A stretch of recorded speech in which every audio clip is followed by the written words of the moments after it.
Pemirsa, gawai atau gadget dalam perkembangannya sudah menjadi kebutuhan primer di zaman modern ini. Bahkan seringkali kelekatan seseorang terutama anak-anak dengan gadgetnya bisa membuatnya lupa waktu dan lupa pada orang sekitarnya. Sebagai orang tua, hal yang perlu dilakukan adalah selalu memberikan pendekatan dan pemahaman agar selektif dan bijak menggunakan gadget.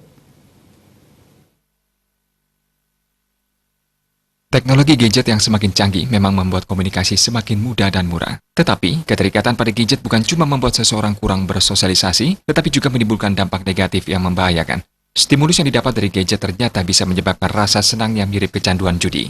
Pada anak-anak, kebiasaan bermain gadget diketahui dapat menghambat stimulus fisik atau motorik si anak, menghambat perkembangan kognitif, sosial, dan emosional anak.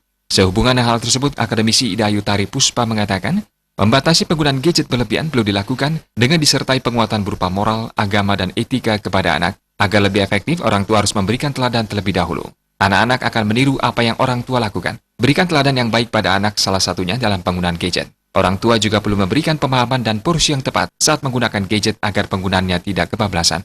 Selain itu, alihkan kegiatan anak ke hal positif seperti pengenalan nilai dan sosial budaya Indonesia untuk menanggulangi penyalahgunaan gadget. Penguatan terutama adalah agama, kemudian etika kepada anak yang tentu harus diteladani terlebih dahulu oleh orang tua. Karena bagaimanapun generasi kita, anak-anak kita akan meniru apa yang dikatakan oleh orang tua. Berikan teladan terlebih dahulu bahwa gunakan telepon genggam secara baik, gadget secara baik. Misalnya jangan seterusnya diberikan karena akan membentuk anak yang autis. Artinya diberikan porsi berapa? 30 menit, 1 jam. Setelah itu alihkan, boleh dikatakan, alihkan mereka ke hal-hal yang positif. Misalnya anak-anak diarahkan untuk mengenal seperti apa kelokalan yang kita miliki dalam budaya misalnya.